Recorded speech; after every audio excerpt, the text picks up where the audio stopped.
Eesti Kroon. Saade rahast, pangandusest, investeerimisest ja majandusest. Saate toob teieni Tartu Hoiu-laenuühistu.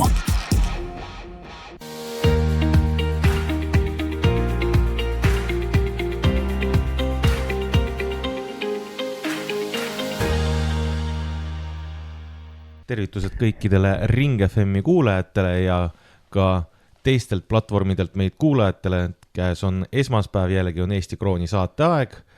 Eesti Kroon saade rahast, pangandusest, investeerimist ja majandust ning saate toob teieni Tartu Hoiu-laenuühistu. Tervist, Andro! Tere, Maksim ja tere raadiokuulajad!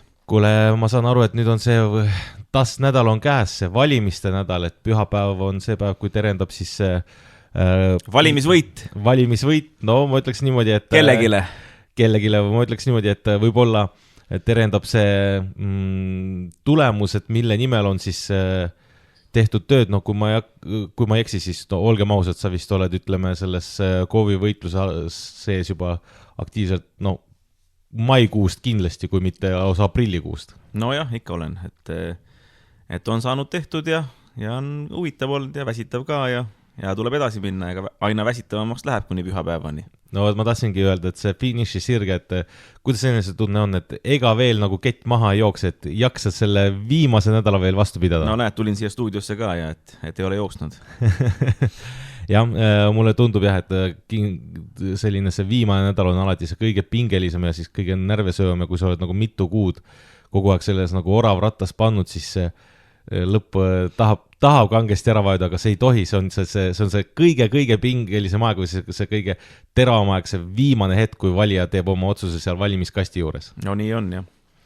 Jah, aga mis otsuseid või mis probleeme peab ka veel kõrvalt tegema, on see, või tegelema on see, et eelmisel nädalal või siis võib öelda jah, et pigem vist isegi jah, et eelmisel nädalal samal ajal, kui meie saade oli eetris, siis ma aru saan, et olid jälle Tartu Hoiu-laenuühistu süsteemid korraks maas.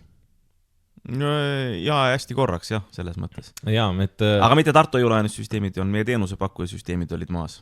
Aha, et ma tahtsingi küsida, et me oleme kunagi rääkinud sellest, et no algus oli neid tõrkeid küll ja küll, et tegelikult ju nüüd pikalt ei ole ühtegi sellist nagu tõrget olnud, et oskad sa öelda, et millest see nüüd tuli? See ongi ohumärk, kui pikalt ei ole olnud, aga ma alati vaatan hirmuga seda, et mul on alati hea meel, sest vaata, nüüd ei ole kaardimaksetel ka enam, sülitan 3 korda või 4 korda, palju peab sülitama, ma ei tea, ümber vasaku õla, et ei ole neid kaardimakse time-out'e enam olnud, vaata, mis alguses oli probleem. Et see probleem, me leidsime tal teadusliku lahenduse, aga seal mingisugused probleemid ikkagi jäid, mida ei oskandki vastata, et kus need anomaaliad tulevad, aga nüüd pole need anomaaliad ka olnud nagu.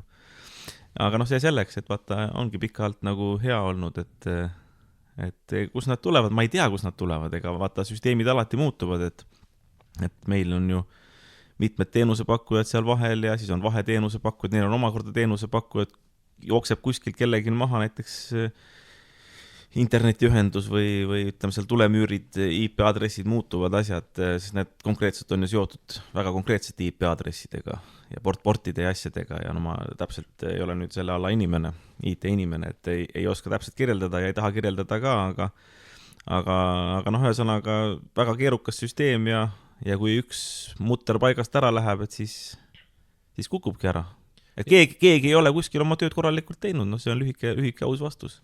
Nii et tegemist on mingisuguse küberrünnakuga või midagi sellist, et inimene peaks nüüd murelikult vaatama, et ta ei tea, kas mul raha ikka konto peal alles on, et ega seda vist ära ikka päris ei viida, et need 1-0 vist ikka andmenumbrid ära päris varastada ei saa või kuidas?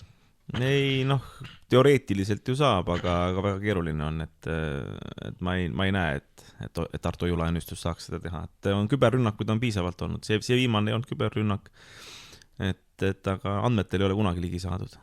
On üritatud, no see... Muide, selle sama võlakirjade märkimissüsteemi kaudu on üritatud. On ükskord pandi baag sisse selle võlakirjade märkimissüsteemi kaudu. No võt... Et see ei tule, mina ei tuleks selle, ütleme, IT-kauge inimesena selle pealegi, et niimoodi saab teha, aga näed, saab teha. See võtab kukalt sügama küll, et ega nüüd sellepärast järgmisi võlakirju ei märkimata jätta. Ei, me lihtsalt tegime võlakirjade märkimissüsteemi turvalisemaks. Vaata, alguses kujutanud ette, et nii siuke labane süsteem, et tahan märkida 10 võlakirja. Et see võiks olla ka küberohu allikas. Aga tuli see ka tugevamaks teha. Vot sellised mõtted siis selle IT koha pealt, tegelikult siin IT koha pealt toobki mind selle juurde tagasi, või selle kaardimakse juurde tagasi, et ikka see paganama nagu see välkmaksed on mu hinge peal ja teine on, mis ikkagi mul hinge peal on see, et interneti ostu teha on ikka nii keeruline selle kaardiga. Ei tea, kas on keeruline, mina olen teinud küll kogu aeg, et sealt tuleb paroolid sisse panna, et kõigepealt tuleb parool meili peale ja siis tuleb panna see 3DS parool. Jah, võt ongi. Aga 3DS parool, see on sisuliselt nagu PIN-kood, et see on muutumatu. Ja, võt mina nagu ütleme, ega sa oled laisk lihtsalt. Ega ütlen ausalt, ega ükski ost selle pärast tegemata küll ei ole jäänud. Aga vaata, kui see on ikkagi mugavusega natuke harjunud, siis see mine logi sisse, vaata see 3DS parool on üks asi, teine asi on, et sa pead minema veel oma postkastist vaatama seda veel ainulaadset koodi, mis sulle selle ostuga kaasa saatakse, et see on nagu ütleme natukene. No aga mis sul sinna postkasti minna on, sul on telefon kaasas, sa ei lähe ju arvutisse, sa vaatad telefonist selle, teed copy paste, paned sisse. Mugavus. Oota, aga kuidas teistel pankadel on? Kas teistel on PIN-koodidega? Teistel on kuidagi niimoodi, et on, kui sa teed selle interneti ostu, siis ta võtab, sisestad selle nii-öelda need kaardi andmed kaasa arvatud, see CVC number, mis seal taga on, selle, ja ega seal muud ei olegi, kui et kui selle tehing on alla teatud mingi summa, siis lihtsalt ta viskab sinna nii-öelda pangalingile, vajutad, et kinnita makse, vajutad seda nuppu, ongi kõik. Ja kui see ületab nagu selle mingisuguse summa, siis sa pead lihtsalt PIN 2 sisse panema, ongi kõik. See on ebaturvaline. Ei, selles osas, et kui mitu nagu etappi ja kadalippu peab läbima enne, kui nagu selleks päris ostuks läheb nagu Tartu Hoiulaenu ühistukaardiga, et selles osas, et see turvaline, selles ei ole kahtlustki, sest et sa pead nagu nii mitu parooli sisestama, siin ma olen nagu kindel et selles osas oleme nagu nii-öelda pioneerid. Seal tuleb veel mängu see, et enne kui sa selle ostu teed, vaata, kui sa pead nagu 4 sammu ka või metafooriliselt rääkides 4 sammudega, ma mõtlen juba sellest ostust ümber ja mõtlen, et jääbki raha rohkem üle. Aga väga hea, ega raha peab olema panka võimalik kergesti sisse panna, aga mitte välja kanda. See on ju väga õige ja vaata, räägitakse, et ostukultus meie ühiskonnas, sa mõtledki 10 korda enne järgi, kas sul on seda asja vaja või ei ole. Ja kui on piisavalt keeruline, võib-olla löödki käega mõtetule asjale. Ja see on niisugune pool naljaga öeldud, väike tarkusutera on ka sees muidugi. Aga ega meile pakub teenusepakkuja seda kaardimakseid ja niisugused on need tingimused ja ma ise olen ka niisugune pohhuist võib-olla natukene, et ei paneks nii palju neid turvaasju sinna vahele, eriti väiksemate ostude puhul, aga see ei ole minu valik. Selline tagantjärgi tarkus, et nagu kunagi üks suur ärimees ütles, et kui ma oleks olnud kunagi sama tark, kui mul naine tagantjärgi alati on, siis ma oleksin juba miljonär. No jah, aga näed, on võlgades. Ja, teeme siin aga ühe kiire hingetõmbepausi, siis oleme tagasi saatega Eesti Kroon.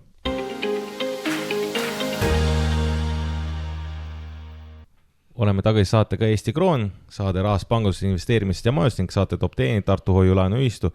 Ja nüüd ütleme, algavad siis need poliitminutid, millest ei saa üle ega ümber, sest ikkagi tegemist on valimiste nädalaga, ehk siis de grande finaale pühapäeva õhtul on tulemas. Kohe küsin ära, et Andru, et valimispidu ikka tuleb või? Tuleb, kohvikus plaan B. Kohvikus plaan B, ehk siis plaan B toetajad ja ka nii-öelda plaan B liikmed, et kes te valimistele kaasa lõite, siis abi ja nõuga panustasite, siis kindlasti olete ilmselgelt sinna pühapäeval ka oodatud ja hea on kõik koos sellist tulemuste laekumist laivis vaadata. Jaa. Nii, aga räägime siis ütleme niimoodi, et kui valimised minu mälu järgi, kui ma just ei valesti mäleta, kas kell 20 saavad läbi? Jaoskonnad pannakse kinni. 7 ja 8 vahel midagi oli. Ütleme siis niimoodi, et kui jaoskonnad on kinni pandud, siis pidu hakkab. Ja tavaliselt see niimoodi kipub olema. Ja siis kuskil, ma arvan, tavaliselt siuke umbes südaöö paiku on juba tulemused selged, et käib see loendamine, et kuidagi on jäänud meelde, et südaööks on ja siis teab, et kas peab hakkama valitsust moodustama, opositsioonis istuma või tuleb nördinult pilk maha lüüa ja kõikidel koju vandsid, et ei saanud midagi. Nii et eks 3 varianti on laua peal. Nagu alati. Nojah, et seal on alati ka see variant, et eks tulemuse pealt on näha, et kui tulemus on positiivne ja ütleme siis teistele valimistel osalevatele osalistele atraktiivne pruut, siis tavaliselt kombeks on, et siis tullakse õhtul veel kosja. Tead siukest asja või? Et tullakse hea ja paremaga nii-öelda valimispeole, istutakse maha, kinnistada ukse taga ja siis hakatakse natukene nii-öelda esmaseid jõujooni maha tõmbama. No, nii ta on. Et oled sa valmis selle jaoks, et keegi kosja võib tulla? Aga võib-olla ma lähen ise kosja hoopis. Ka see on variant. Ja võib-olla ei lähe üldse kosja, võib-olla ikkagi on see, mis ma olen kogu rääkinud, 51% kohtadest. Siis ei pea keegi kellegile kosja minema. Siis saab hakata programmi ellu viima. Aga see on kõik teie teha, arvsad raadiokuulajad. See on kõik valimiskasti juures teha ja mis kõige tähtsam siin rõhutabki seda, et ärme tee seda e-valimist, vaid ikkagi minge päris õigesti sel valimispäeval, valimiskasti juurde, valimisjaoskonda, kindlasti leiate endale kodu lähima ja tehke see ikkagi paberi lipakal ära, et sest see e-valimine on, olgem ausad, et jube mugav, aga jube kahtlane, et oleks ta nii kindel, kui seda on Tartu Hoiu-laenuühistu kaardimaksesüsteem, internetimakse oma, siis oleks võib-olla usuks seda rohkem.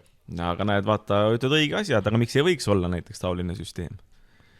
Et inimene peab igale poole sisse logima näiteks, kas või tõesti lisaks usaldusväärsust nagu see, et ta peab oma meilile sisse minema, et seal on jälle oma paroolid ja asjad, et siis vaata palju on räägitud, hooldekodudes hääletatakse inimeste poolt ja lapselapsed hääletavad ja nii edasi, et aga võib-olla saad vanaema vanaisa PIN 1, PIN 2 kätte, aga meili parooli ei tea näiteks. Jaa, see on, tavaliselt on see muidugi lapselapse nimi, aga see, aga asi seegi, see ka juba võtaks nagu kõrvaldaks mingi teatud protsendi seda kallutatust, aga näotuvastus peaks olema, näiteks lähed e-notarisse ja kui e-notarisse sisse logid, siis põhimõtteliselt on ju seal näotuvastus. Tuntud inimestel ei ole nagu nii-öelda, kes korduvalt käivad, aga kui sa oled nagu väga harv e-notaris käia, siis pead näitama ID-kaardi esimest külge, teist külge, oma nägu pead näitama ja siis tuvastatakse sind ära, et kas sa ikka oled, et kui ütled, et oled Andro Roos, et kas sa oled Andro Roos. Vaat see peaks olema e-hääletussüsteem. Sellega peaks algama e-hääletus. Jaa, sellega peaks algama. Nii, aga see on nüüd see, mis ootab pühapäeval, aga enne kui pühapäeval inimene läheb sinna valimiskasti juurde, ikkagi räägiks natukene sellest, et käisid siin vahepeal televisioonis. Jaa. Oled käinud mitmel debatil, et kuidas nendega läinud on? Kuule, enda arvates hästi. Aga eks tulevik nagu näitab ja valimiskasti juures näiteks täna hommikul, kui ma stuudiosse tulin, muidu ikka lehvitatakse bussile ja niimoodi, aga on ka fucki näitajaid nagu, nii et täna ei lehvitatud, küll filmiti, bussi alati filmitakse nagu, aga üks tuli oma valge kastiga autoga ja näitas fucki, see oli vist Reformierakonna valija, mul on siuke tunne. Nägu oli küll siuke peal. Et nüüd ma olen ära näinud ka need inimesed, kes Reformierakonna poolt hääletavad. Kõiksuguseid on olemas kindlasti, et ega selle pärast nüüd nagu ei saa inimeste poliitvalikute pärast neid nagu hukka mõista, aga ütleme niimoodi, huvitav on jälgida lihtsalt. Aga et selline nagu vulgaarne käitumine, see kindlasti ei kaunista ühtegi inimeste ükskõik kelle poolt, aga ei hääletaks või kelle tema poliitiline poolehoid ka ei kuuluks, et see kindlasti ei tee head teened tema vaadetele ja tema poolt toetavale erakonnale. See saab ka, ütleme niimoodi viisakalt väljendada, et üks proua oli, tulin, muidu tõstetakse alati püstised pöidlad ja üks proua läks, tõstis käe üles, mõtlesin, et jälle üks toetaja ja siis näitas niimoodi allapoole pöidlaga. Aga see oli viisakas. Vaat see oli juba viisakam variant kindlasti, jah. Aga rääkides nendest debattidest, et kuidas sul on jäänud mulje, siis debattidel mina olen ikkagi ka, et kui see KOV käib, et siit-sealt kuulnud, võib-olla mõnelgi käinud siis, või otseülekandeid vaatanud, siis tegelikult on ju see sisuliselt sa käid nagu ühest kohast teise ja kogu aeg kordad ühte sama juttu ja seda sama mantrat, et kuidas sinu siis poliitkonkurentidel on olnud, et kui sa oled nendega nagu nii-öelda nüüd korduvalt sarvi risti olnud, et mis mulje nad sinust jätavad, et ütleme, noh, sa ju pead ikkagi ka natukene ikkagi ka laiapõhjalisemalt vaatama selle peale, et kellele võib-olla peab minema kosse või kes tuleb kosse, et kes neist tekitab sellise, noh, ütleme niimoodi, et kes on väärikas pruut? No võt, keeruline öelda nagu selles mõttes ikkagi, et vaat kunagi minu teaduskonnas, kui ma ühel teaduskonverentsil käisin ja siis olid teaduskonna inimesed seal ja üks noorem õppejõud, kes oli ka muide doktor juba, ja kui dekaan võttis sõna, noh, ta armastas alati sõna võtta ja eks dekaanid peavadki sõna võtma, aga ta rääkis alati pikalt ja laialt ja ümaralt ja vaat mulle meenub selle noore doktori ütlemine, et juttu on väga palju, aga öelda väga vähe. Et seda võiks öelda ka seda, et vanad poliitikud vanadest parteidest, et ma tõesti kuulan neid ja debattidel olen kuulanud, nad räägivad kogu seda sama juttu, eks mina räägin seda juttu, mis plaan B jutt on, ega ma ka väga palju erinevat ei räägi, igal pool ikka sama, aga seda ei saa süüks panna, aga ma ei saa nagu nende jutust aru, et see jutt on kuidagi selline ümmargune ja noh, näiteks teledebatile kõik tulid välja arvatud mina siis mingite paberitega. Ja panin tähele, et mul tekkis küsimus, et kas see on see, et Andro pole nagu televiisorist vaatanud neid debatte jälginud eriti, et ei teagi, et on vaja märkpikk kaasa võtta. No aga ma ei saa nagu sellest aru, et kas tõesti siis on nii haugi mälu, et ei mäleta, mida oponent ütles. Kuigi ma vaatasin seal, et nad ei kirjuta mitte oponentide asju üles niivõrd oponentide ütlemisi, et siis vastu pärast vaielda, kui just see, et nad võtavad mingid dokumente kaasa, eelarveid ja asju, et ma ei kujuta ette, kas hakatakse siis, see on nagu eksam siis, et saatejuhid küsivad või oponendid küsivad, et kuule, palju sul seal rea peal nagu seda summat oli ja siis sa pead nagu järgi vaatama. Et kui sa ikkagi iga päev nagu selle asja sees oled, et minu arvates häbilugu on nagu sa pead paberist maha lugema nagu ja põhilisi fakte ei tea, sest keegi ei lähe ju detailseks nendel aruteludel, ei saagi nagu minna, et me räägime ikkagi printsiibi tasandil, et kas see suund, kuhu me läheme, on õige või ta ei ole õige, et noh, mina tõstatasin nagu selle küsimuse seoses Sükuga näiteks ja muude investeeringutega ka, et saatejuht ka küsis, et noh, kas plaan B on vastu siis nendele investeeringutele, noh, ma muidugi ütlesin, et me ei ole vastu ühelgi investeeringule, aga investeering peab olema tõesti investeering, ehk investeering peab tooma sisse rahatulu. Ja kui ta rahatulu sisse ei too, siis ei ole tegemist mitte investeeringu, vaid kuluga. Ja kulude jaoks ei ole õige võtta ei laenu ja kuludele peab väga kriitiliselt otsa vaatama, kas meil neid kulusid hetkel just täna vaja on, eriti kui hiljuti on läbi elatud maksutõusud. Selle peale pöördes siis, ma tean seda, et mind on isiklikult alati huvitanud see, et kui sa vaatad neid sealt debatil osalevaid nagu inimesi, noh, nagu sa ütlesidki, et on inimestel märkmikud ja asjad kaasas, et ma panin tähele, et hästi paljud on ka telefonid laua peal, et kas sa nägid kõrvalt, et kas on nii, et tegelikult on samal ajal, kui see, ütleme, otse ülekanne käib, et siin ekraani peale ikkagi jookseb info peale, et sellised nõunikud ja mingisugused veel asjapulgad seal taustal, et kogu aeg nagu söödavad seda infot ette ja annavad nagu soovitusi või mingit sellist asja? Jah, ei kindlasti võib olla nagu selles mõttes. Minul telefoni on, mina jätsin eesruumi telefoni, et see mind ei segaks. Pärast tulid kõned ka, eks mul on oma soovitajad ja asjad, aga ma üldiselt ühe soovituse võtsin nagu teise saate poolde. Ülejäänud soovitused ma ikkagi viskasin nurka, et noh, igaüks vaatab nagu oma asjadest ja ega seal mingi pattu ei ole ju, vaata, kui nõunik nagu ütleb, et tee nii või naa, et ega noh, tark inimene on see, kes asja ära kuulab, läbi kaalub ja vaatab, kas teeb või ei tee. Aga ma tean seda küll, et kui nagu intriigi tuua, et kui ma veel Keskerakonnas olin, siis sageli viimastel juhatuse koosolekutel väga paljudel olid kõrvas nagu kuularid ja noh, ilmselt olid ka need ühendatud mikrofonidega läbi telefoni, eks ole, et nii, et juhatuse koosolek jutud ikka läksid mitmele poole ja saadi ka laivis nagu korraldusi, et kuidas nagu ühte või teemat käsitleda nagu, nii et noh, see on paraku, see on poliitika, ega see ei ole ainult Keskerakonnas nii, plaan B see ei ole niimoodi olnud veel, et õnneks ma loodan, et kunagi ei tule ka. Aga eks ma tean, et kõikides erakondades on niimoodi. Kuskilt tagatoast tulevad korraldused. Ja, et kuskilt tagatoast ikkagi tuleb natukene seda info tulva peale ja nii edasi ja mida suurem erakond, seda suurem see tagatuba ja seda mõjuvõimsamad nad on. jah, nii on. Teeme aga siin ühe kiire hingetõmbepausi ja siis tuleme tagasi ja siis on natukene põletavam teema ning selleks saab olema järjekordsed maksud.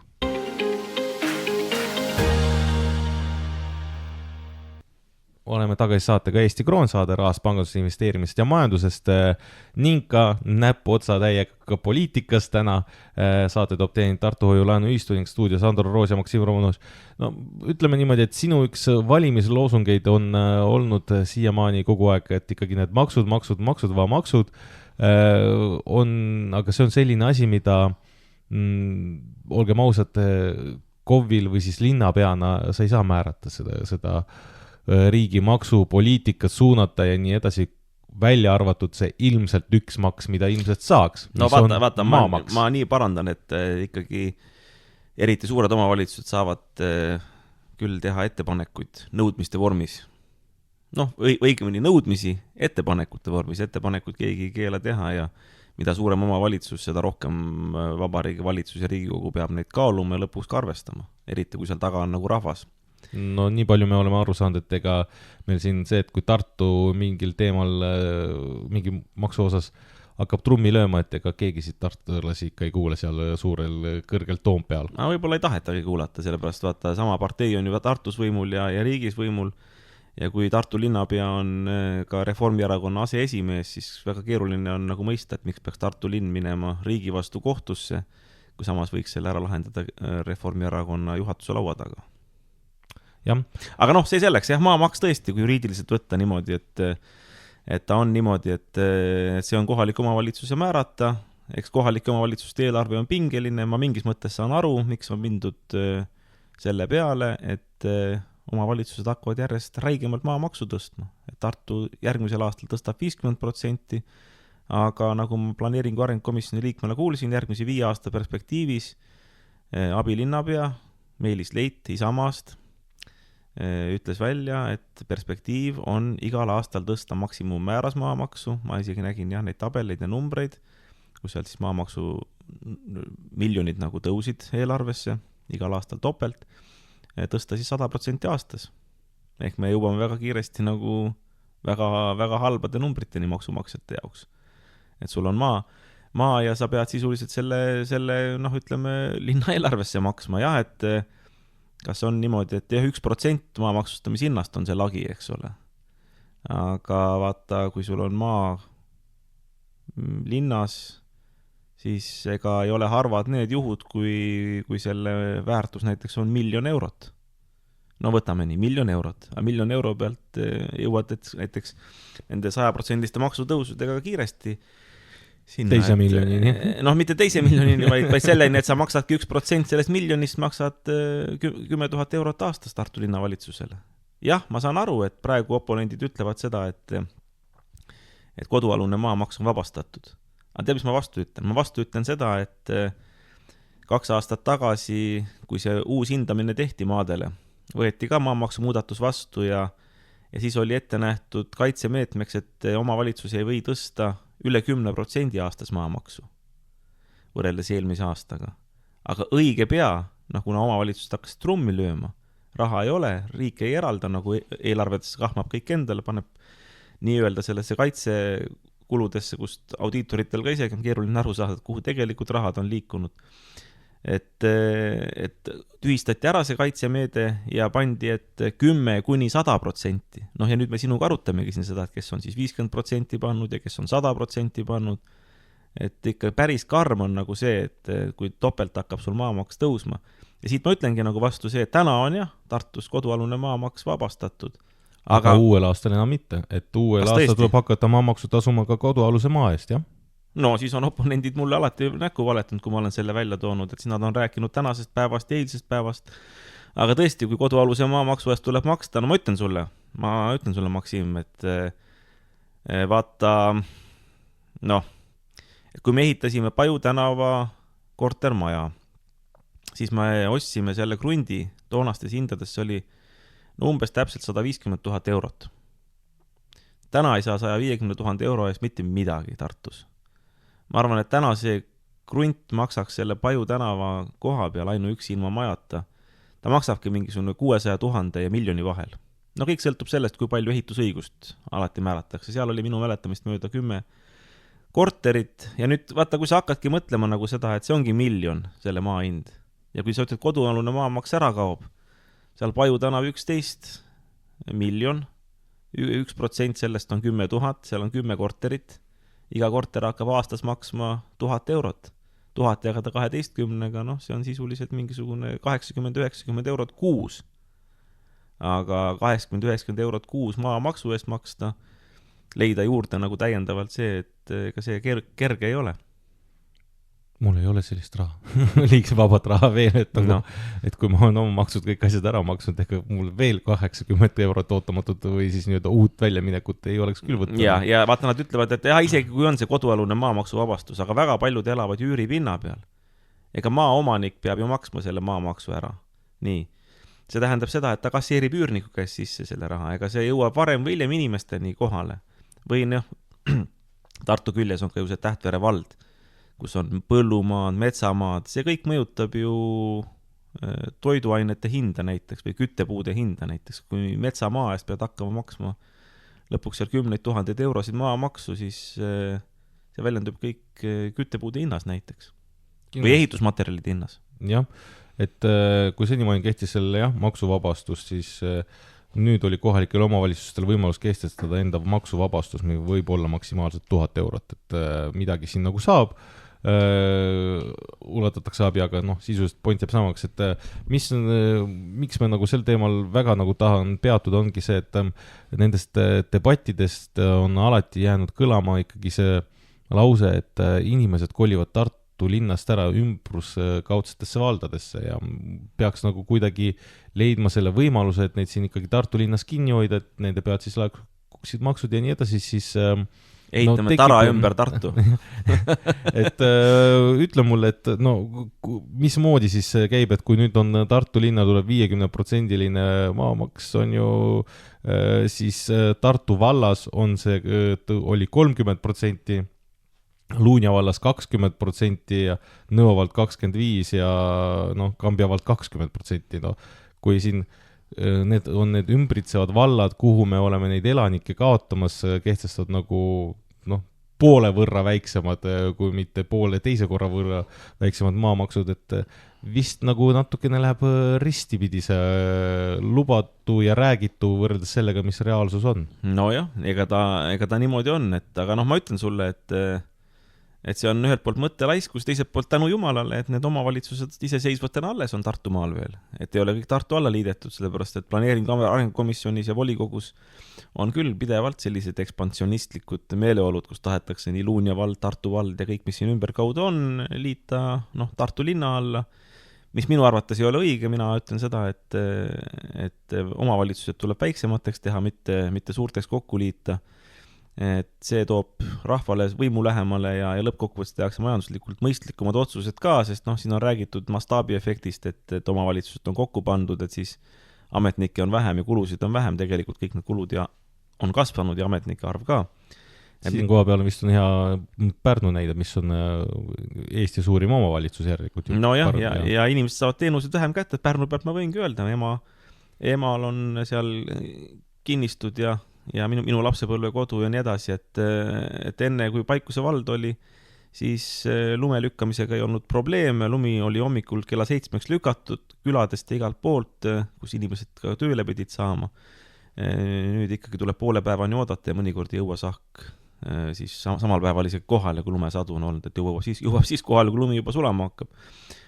Küllap see on mujal ka niimoodi, aga jah, põhimõtteliselt mõttelaiskus on ka selles, et maamaksu on lihtne võtta, et võtaksegi Exceli vormis, et tõstame 50%, siis eeldame seda, et 50% tõusevad ka maksutulud järgmine aasta ja küllap esialgu tõusevadki ja küllap tõusevadki, ega vaata sul vara on keeruline ära liigutada, et käivet saad sa ära liigutada, et firma nagu naaberriiki näiteks, eks ole, aga Tartu linnas asuvad maad ikkagi Luunja valda ei vii, et selles see asi on. Nii et see tuleb nui 4 ära maksta, seal Excel tõesti nagu toimib, aga linn võiks ju tegelikult lähtuda nagu sellest, et linnale tuleb üksikisiku tulumaksust osa sisse. Kas 30% või? Ei, 70% lausa. ja 30% jääb riigieelarvesse, mis tähendab seda, et et töökohti tuleb luua. Ja mitte 10 töökohti, 100 töökohti, vaid tuleb luua 1000 ja lõpuks ka 10 000 töökohti. Ja selleks on vaja tootmist ja suurt tootmist ja Tartu kontekstis see võiks olla meditsiin ja kõik see, et vaata, kas me sinuga selles saates rääkisime ka ühes, et nagu Türgi peaks olema Eesti või Tartu, et on kallid, keerulised operatsioonid, mida tehakse konkureerivatest mekadest, nii-öelda meditsiinimekadest soodsamalt, kiiremalt, kvaliteetsemalt, meeldivamalt, ala niimoodi, et näed, meil on siin Tartu lennujaam, et oleks ühendused, tuleb Euroopa keskustest Frankfurdist näiteks lennuk siia, tulevad meditsiiniteenuse tarbijad, tuleb neil buss vastu ilusti või takso, viib nad hotelli, siis need turgutatakse seal paar päeva, antakse süüa, lastakse linna peal jalutama, siis viiakse meeldivalt Tartu Ülikooli kliinikumi, tehakse seal operatsioon ära, siis viiakse tagasi hotelli, turgutatakse, antakse võimalust minna linna peal jalutama, võib-olla Eesti maa peal ringi sõita ja siis pärast nädalat siin Eestis meditsiiniturismil olles lennuk lennutab tagasi ja raha jääb kõik ilusti siia, mida need turistid ja meditsiiniteenuste tarbijad siia on toonud ja see tuleb meile ettevõtetele kasumiks ja töötajatele töötasudeks ja linnale ka lõpuks maksudeks. Ja see on, ütleme, selline ilustav versioon sellest, aga tegelikult juba... selle nimel tuleb tööd teha, ütleme. Ja, et aga sellest ka piisaks ka see, et kui ongi tõesti, kui meil oleks korrektselt hästi toimiv lennujaam, siis tõesti, miks mitte Frankfurdist meditsiinilennukiga tuuakse patsient, kes vajab erakorralist operatsiooni, mida suudetakse teostada Eestis, millel on meil on vajalikud spetsialistid, seadmed siin olemas, et lennutatakse kohal, tehakse operatsioon ära ja lennutatakse tagasi, et ka haiges või raskes seisus patsiendid, et juba seegi oleks suur turgutus ju ka kohalikule majandusele, nii lennujaama kui selline, et võtab vastu jälle lennukid, jällegi meditsiiniteenust, mille eest tasutakse ja nii edasi ja nii edasi. Ei, no nii on õige, vaata, minu onu oli, kui ma laps olin, oli ka rallimees, metsamees ja rallimees ja ta ikka pani alati bambusesse ka nagu autoga ja oli kogu aeg haiglas, et ma mäletan, et käisime ikka perega kogu vaatamas nagu. Ja ükskord pani päris tõsiselt bambusesse ja ma mäletan, kuidas vanaisa ütles selle asja peale, tema isa siis, et Tartusse, mu süda ihkab Tartusse, ärge viige Pärnu haiglasse, et Tartusse tuleb viia. Ma ei mäleta, kuidas siis sai, ikka Pärnus vist turgutati ära ja niimoodi, võib-olla käis Tartus lõikusel ka. Et vaata, samamoodi ongi nagu see, et mis see Frankfurtist on, siis 2 tundi siia Tartusse, et põhimõtteliselt niimoodi ta peakski olema nagu, et üle Euroopa me saaksime tuua ju Tartusse siia. Ka raskeid patsiente, kellele tuleb teha keerulisi operatsioone. Jah, sellised mõtted, siis teeme siin ühe kiire pausi ja siis oleme tagasi viimase segmendiga saatest Eesti Kroon.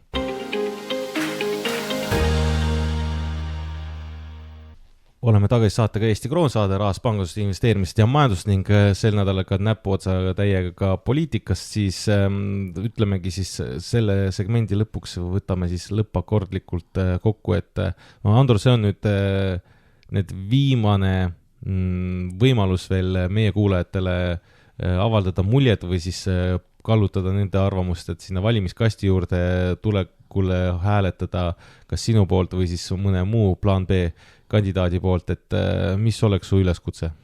No minu üleskutse on nagu see, et ega plaan B poolt või minu poolt või ükskõik millise plaan B kandidaadi poolt hääletamisel midagi kaotada ei ole. Mingisugust kasu vanaparteide poolt hääletaja nagunii ei saa ju põhimõtteliselt. Hääletab ta ükskõik millise poolt nendest, olgu nad opositsioonis, koalitsioonis, sest me oleme näinud, mida nad 30 aasta jooksul on teinud, õigemini mitte teinud. Et oma lubadusi nad täitnud ei ole. Jah, mingisugused eesmärgid on nagu saavutatud, aga see on kõik selle hinnaga, et need maksud on tõusnud ja tõusevad veel. Kindlust ei ole, töökohti jääb vähemaks, rahvaarv on vähenenud. Nii et ega mingit arengut nagu olnud ei ole, et ma kujutan ette, et ka tavaline mittepoliitiline ametnik oleks need asjad saanud niimoodi ellu viia. Tavaline kuivik, kellel ei ole poliitilisi ambitsioone või kes ei pea särama kuskil debattidel. Et niisamati tiksuda me võiks ükskõik jälle all ja isegi kui mõni arvab seda, et on kuidagi plaan B suhtes skeptiline, et noh, me läheme ka sinna tiksuma või teeme, noh, halvemal juhul me saame kõik teha sama halvasti, nagu need tänased juhid on teinud, tänased parteid. Aga ma arvan, et ja usun, et suurem tõenäosus on see, et me siiski toome muutuse, sellepärast, et noh, ma olen ju siin ka rääkinud ka väga konkreetsetest lahendustest ja kui õnnestub kas või mingi osa sellest ellu viia, siis see tõstab nagu Tartul noka üles. Jah, et mina ütlekski selliselt, et minu isiklik hoiak on selline, et mina tänavu, kui hääletama lähen, siis mina esitan välja või hääletan kui protestihäälena. Ehk siis kindlasti ma ei anna häält nendele suurtele erakondadele, sellepärast et veel kord tulemus on nii-öelda käega katsutav. See, et võimalik, et nad saavad oma hääled nagunii kokku või ma ei tea, mis skeemide järgi ja nii edasi ja nii edasi. Aga näitamaks seda meelsust, et ma ei toeta nende tegevust, on see, et selle tõttu ka tasuks ikkagi kaaluda, et kui annate oma protestihääl ja olgu selleks siis plaan B, mõni teine erakond, kes on hetkel opositsioonis või on see üksikkandidaat või mis iganes variant, et aga sellega te näitate üles oma protestimeelsust, et selle peale ma küll kutsun nagu rahvast üles ja liitu selle põhimõttega, et hetkel pukis olevatele erakondadele kohe kindlasti minu hääl ei lähe. Nii et jah, siin kokkuvõttes saab öelda, et plaan A on läbi kukkunud, aeg on plaan B-ks. Täpselt. Aga nendele inimesed, kes tahavad natukene raha teenida, selle jaoks on olemas meil on Tartu Hoiu-laenuühistus olemas täitsa plaan A. Ehk siis algas sügisega rõõmsameelselt kõrgema kampaania intress novembri lõpuni. Ehk siis Tartu Hoiu-laenuühistu tõstab kõik hoiused 9 aastaks 8% peale nendele hoiustajatele, kes enne novembrikuu lõppu lisavad oma hoiusele vähemalt 5000 eurot.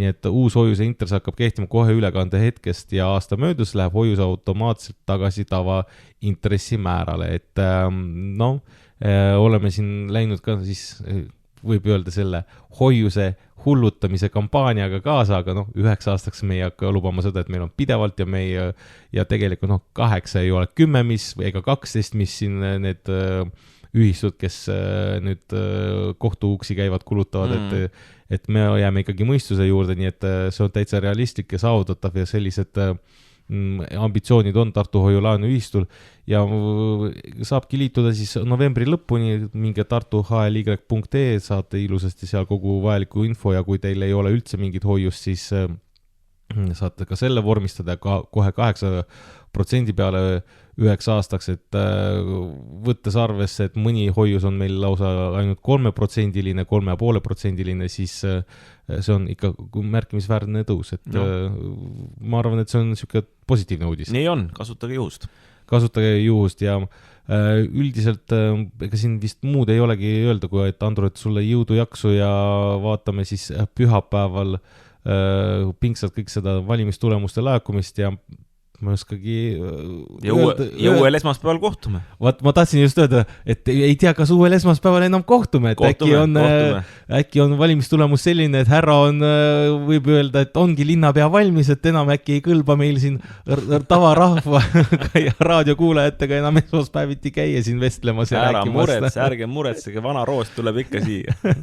Vana hea roos. Ja, et Eesti Kroonisaade loodame, et selle tõttu nüüd seisma ei jää, et kui peaks olema siis vähe kõvemad poliittuuled hakkama puhuma, aga jah, veel kord sulle edu ja ma loodan väga, et ka meie saate kuulajad on nende aastate jooksul saanud aru, et tegemist olgugi, et kuidas siin on tembeldatud, et poliitpunkariks, rock'n'rolli meheks ja nii edasi, et mina olen selle aja jooksul aru saanud, et jah, et kuvandid, meedia loob kuvandi, aga tegelikkus on inimesega suhtluses saab aru, et ega sa ikkagi rumal mees ei ole, pea ikka lõikab kui koore lahutaja, näed probleeme, näed ka lahendusi ja mis kõige tähtsam on seda, et sa suudad mõelda majanduslikult. Jah, väga ilusad sõnad, peaaegu nagu peielauas, aga loodame, et peielauda ei ole, nii et kohtume uuel esmaspäeval. Kohtumise uuel esmaspäeval.